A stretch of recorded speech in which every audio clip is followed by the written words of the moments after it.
So you want to drive to the moon? Well, you can't yet, but what if you could? How long would that journey take? Isn't that a good question, Carl? So in this video, we'll be making 3 assumptions. 1, that you are on a perfectly vertical road starting at sea level, and yes, that there was a road built to the moon. 2, you're in a car that doesn't stop no matter what. So even while you're sleeping or whatever, it doesn't matter, And then our third assumption is that you're traveling at a typical American expressway speed of 70 to 75 miles per hour. What would you see, and how long would it take you to see those things? Our first destination will be the top of the tallest building constructed by mankind, the Burj Khalifa in Dubai. Driving at normal highway speed, it would take you 25 seconds to go from the bottom to the top, which is honestly both a very long and very short amount of time, depending on how you look at it. Next, how long would it take you to drive from sea level to the height of the tallest mountain, Mount Everest? That journey would take you about 4 minutes and 45 seconds. Now, this does seem like too short of an amount of time because, after all, when you drive to the top of a normal mountain, it might take you like an hour just to go through all the switchbacks. But keep in mind, this is vertically up, and, it shows that Earth's ruggedness really isn't much compared to the entire size of the planet. After about 10 minutes of driving, you would eventually pass the Armstrong Limit, which is the lowest altitude where a spacesuit is required. And the reason for this is because when you go up in the atmospheric pressure decreases. And when the pressure decreases, the boiling point of liquids also decreases. And it's at this point that water's boiling point decreases to 98.6 degrees Fahrenheit, which is the temperature of your own body. And given that 70% of your mass is water, that's not good for you. And also your blood is mostly water as well, so your blood would boil. And now after 20 minutes of driving, you would pass the height of Tom Scott's garlic bread, which he sent up in a weather balloon and then ate. Now after 55 minutes of driving, you would reach the 100-kilometer mark, which is the formal definition of the lower bound of outer space. This also happens to be around the average altitude of auroras, if they happen to be present, which they probably won't be.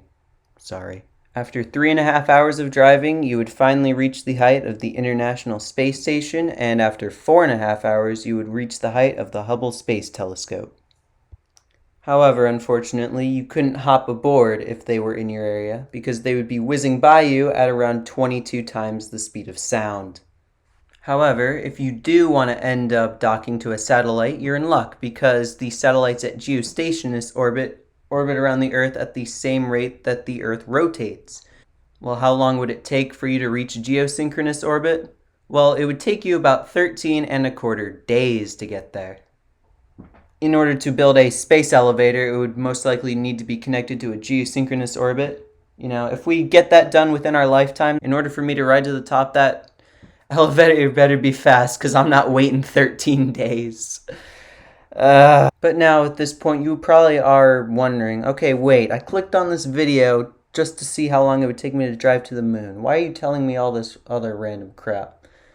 And so, you know what, I'll tell you. In order to drive to the height of the moon on your vertical road without stopping, going at highway speed, it would take you 4.6 months to get there.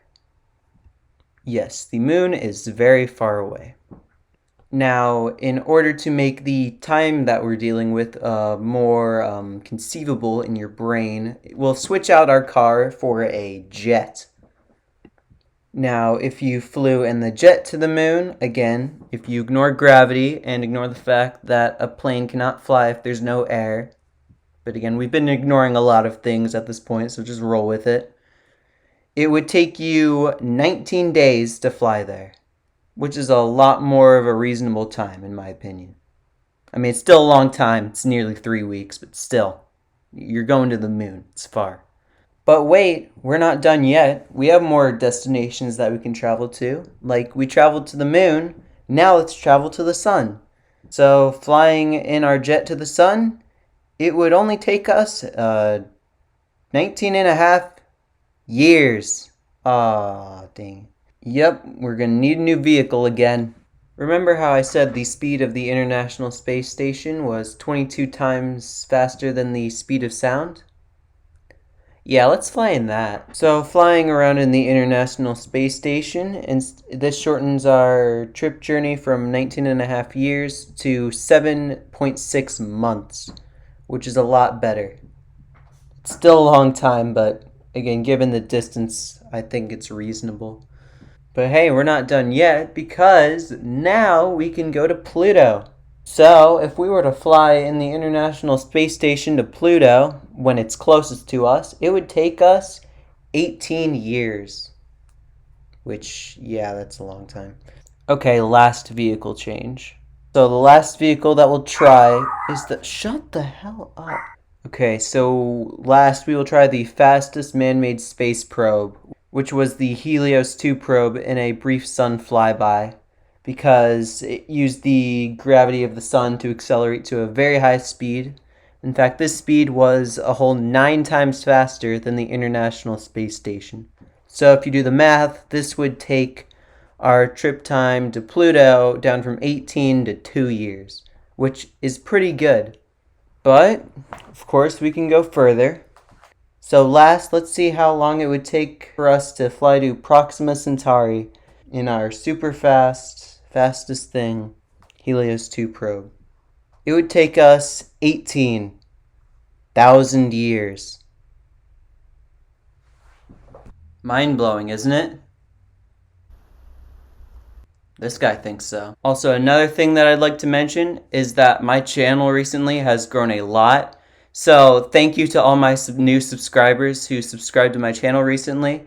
And also, I would like to let you guys know that you can stay tuned for more content similar to this. This was kind of a different video than all the other videos on my channel, but I'm trying to make sure that all my videos are loosely related to either physics, technology, or geography. If you like the video, like the video. If you want to subscribe, subscribe. You know how YouTube works, so do the thing. And thank you so much for watching. Have a nice day, and remember to never stop learning.